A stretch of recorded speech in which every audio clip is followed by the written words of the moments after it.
Kia ora koutou. This is the first year 11 video that I've made in a very long time, and I'm going to look at how we do harder factorising problems, and I'm going to assume that you're confident with the basic year 9 and 10 patterns.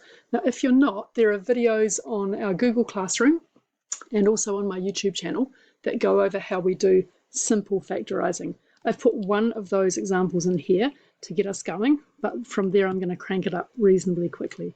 And we're going to look at these 8 questions, and you can see that they all look kind of similar, but they change slightly from one to the next.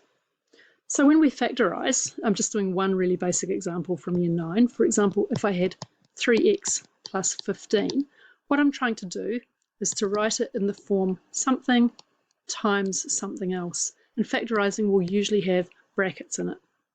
Okay, so in here, 3x plus 15 has got 2 terms. The first term is 3x that I just erased. So that's the first term, and the second term is the 15. And there's a common factor between those 2 terms, and that's 3. So we write the first factor, and then we're going to be timesing by something else. So 3 times what will get me 3x is 3 times x, and 3 times what will get me 15, 3 times 5. And remember, we don't write that times sign, and that's just an algebraic convention. So our answer for that one should look like this: 3 times x plus 5 in brackets. Now notice that I had 2 terms there, and those terms were different kinds of terms. Right? We've got a 3x and we've got a constant. The first thing to check when you are about to do factorising is that you don't have any like terms, because if you've got like terms, we can clean those up before we get going. I put one of those in for the very first question, just to make sure that we're all thinking about that. So in here, we've got 2a plus 10a. There's nothing to factorise here. We can just add those together, right? So that equals 12a. If you're watching this video and that doesn't make sense immediately, go back and find my Year 9 like terms part 1 video. In the second one, 2a plus 10b, we look at each term. They're not like terms, but there's a common factor. So the way to see the common factors is to go systematically through each variable and to start with the numbers. So we've got 2 and we've got 10. The highest common factor here is 2. Now, 2 watts will get me to 2a, 2 times a. 2 watts will get me to 10b. We need to multiply by 5b. So that's that one done. Now, in the next example, 2a plus 10a squared, you can see that again, we've got a 2 as the common factor in the coefficients. So we can write that down. But next we've got another common factor. This a and this a squared have got a common factor because a squared is a times a. So there's a common factor in here of a. So we can write it as 2a, and then we say 2a times what will get me 2a? Well, it's just going to be times 1. 2a times what will get me 10a squared? Well, I have to times by 5 and then times by another a. The way to check these is to expand out and make sure we get back where we started. So if we do that expanding on this, we would have 2a times 1 is 2a, plus 2 5s are 10, and a times a is a squared. So that's looking good. And that method that we have of just slowly working our way through the numbers and then each variable works for problems that look more difficult, but actually are fine. Okay, so at this point I'm going to pause the video and I want you to try and work through the next 5 questions. Okay, make sure that when you're doing these in your book, you have the question and the answer. So for this next one, the highest common factor in the numbers is 2. Here I've got a, here I've got b times b. So there are no more common factors in the variables.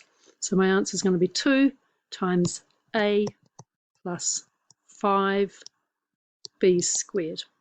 And we can check it back. In the next one, let's do the numbers first. The highest common factor of 2 and 10 is 2. This time I've got an A in both terms, so it's going to be 2A. And I've also got a B here and a B here. Right, so it's going to be 2AB. Right, 2AB times what will get me 2AB? Well, it's going to be 1. Plus, matching it all up, I need a 5. And in here, I've got A times B times B. Now we've ticked off those two, so we need another B being multiplied in there. For the next 3, we're going to remember our rule that if we have, for example, a to the power of 7 times a squared, that's equal to a to the power of 9. And if we're confident with that, these next ones should feel pretty good too. So again, we just work slowly through with the numbers, the coefficients. So the highest common factor here is 2. Now we look at the a's.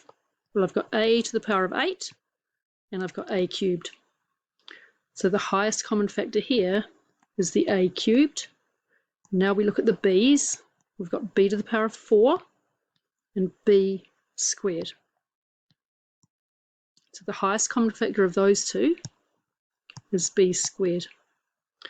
So see, what I've done is I've looked at numbers, and then the a's, and then the b's. Now we come back and we say, right, what do we have to multiply things by to make it all match up? Well, we've got our 2, and we want to get a to the power of 8. We've got a cubed, so we have to times in a to the power of 5. Here we've got b to the power of 4. We've got b squared already. We need to multiply in b squared again, right? Plus 5 times, well, the a's are perfect, and the b's are also perfect, so it's just plus 5. Now, if that felt funny, let's just look at multiplying that back out. So let's expand this, and we get 2 times a cubed times a to the power of 5. Gives me back what I want, a to the power of 8.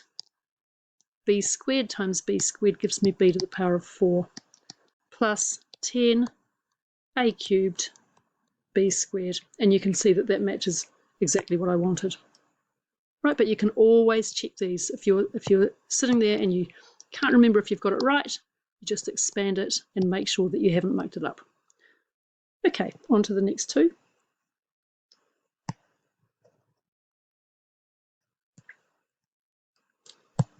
Numbers again first. 2. Now let's do the a's.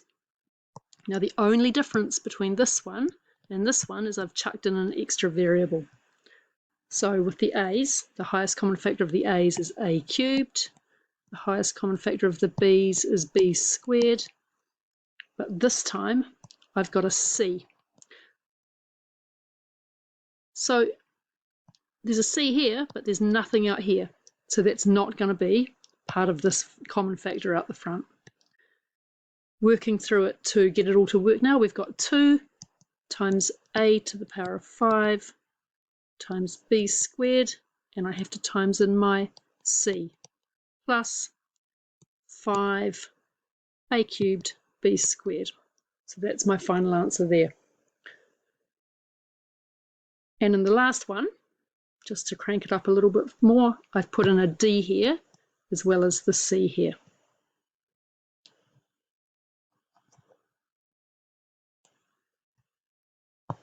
So this will equal highest common factor of the numbers is 2, highest common factor of the a's is a cubed, oops, highest common factor of the b's is b squared, and now this time I've got a c but no c over here, and I've got a d but no d over here. So I'm finished with my common factors, and I'm ready for my brackets factor. So I'll have a to the power of 5 b squared c, so that's that one matching up, plus 5 to get that. A cubed is done, b squared is done, but I need to times in a d. So there you go. I hope that helped. Please let me know if it did. And this goes with the Dr. Frost worksheet on algebraic factorization, or I think it's called something like factorizing with algebraic powers, which is a fancy name for what we're doing. Okay, so again, if your factorizing from year 9 and 10 is solid, you'll be ready to make this next step. But if it's not, just make sure you go back to the simpler ones that we did in the last couple of years. Thanks for watching.